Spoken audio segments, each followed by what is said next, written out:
got like in a spider web just then.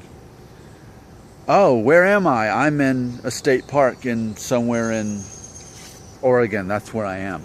So I got this comment. I promised you in the last video that I'd talk more about this thing about could you possibly not get a job if you're going bald or losing your hair. All right, so the next two videos are dedicated to that, these shorter videos. So referring to the video, I am angry, hair transplant, Hulk smash. Robert left this long, great, wonderful comment talking about how right I am. Thanks, Robert.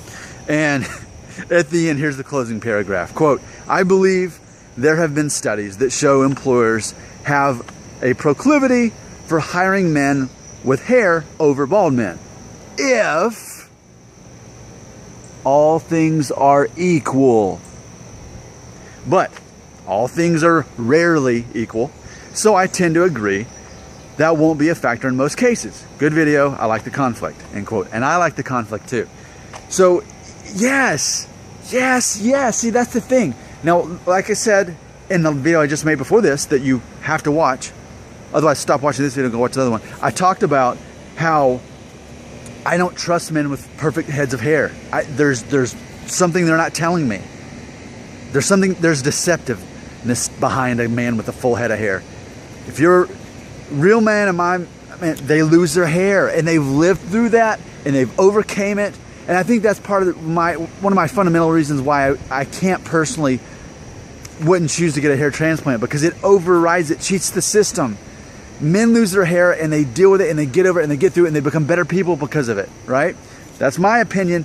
A lot of you don't believe that, but that's firmly what I believe for me, myself. I don't care what you do. That's what I believe. Okay, but I believe that if you're a man who's losing his hair and you've overcame that, you've got character. I respect you. And obviously, if I was an employer, I'd probably give favor to the guy who actually was losing his hair because I trust him more, because he's lived through more, he's got character. All right, but look, if all things were equal, and you've got two men with the perfect, they have the same job skill set, and then the one has hair and one doesn't. Okay, so in that rare event that some studies I think exist, then it'd be an advantage. Come on, are we really talking about this? Like, this is something we need to talk about? Like, this is something that affects us, really? Look, here's the deal. I always say, we as men are not judged on our hair. We're judged on our ambition. We're judged on our skill set. We're judged on our humor. We're judged on our communication skills, okay? Those are things you can actually control and you can actually improve. I'm improving them by making YouTube videos. So it's just so funny, though, that, like, the bald guy has the advantage. I'm sorry, he does. He's lived through more. He's got better experience. He's got a higher self-esteem because he bases it on things that matter. I'm sorry, but I think bald guys definitely have an advantage in life.